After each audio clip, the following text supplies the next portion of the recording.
உங்களுக்கு ஓட்டு போட்ட மக்களே நடக்கிறதெல்லாம் பார்த்துட்டு ஒரு பெரிய தப்ப பண்ணிட்டோமோன்னு இன்னைக்கு வருத்தப்பட ஆரம்பிச்சிட்டாங்க.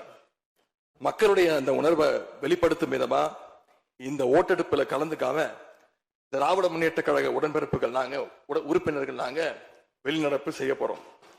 நாங்க வெளிநடப்பு செஞ்சாலும் அதனால பேரவையுடைய எண்ணிக்கை அளவு குறைஞ்சு நீங்க நிச்சயம் இந்த வாக்கெடுப்புல வெற்றி பெறதான் போறீங்க.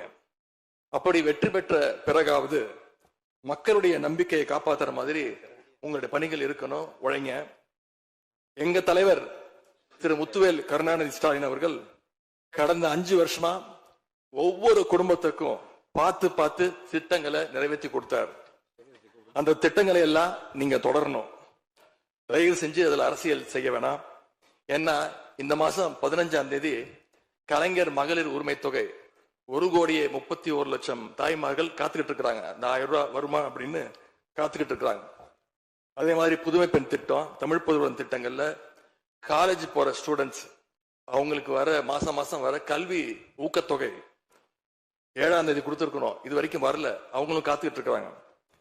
இப்ப ஸ்கூல் இல்லைனாலும் ஜூன் 2ஆம் தேதி ஸ்கூல்ல ரீஓபன் பண்ண போறாங்க. அப்ப காலை உணவு திட்டத்துக்காக பள்ளி மாணவர்கள்லாம் காத்துக்கிட்டு இருக்கிறாங்க.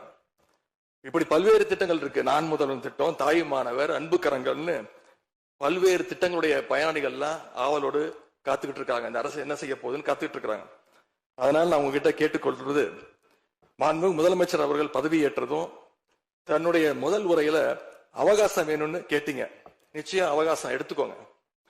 ஆனா காத்துக்கிட்டு இருக்க அத்தனை பேரையும் ரொம்ப காலம் காக்க வச்சிடாதீங்க.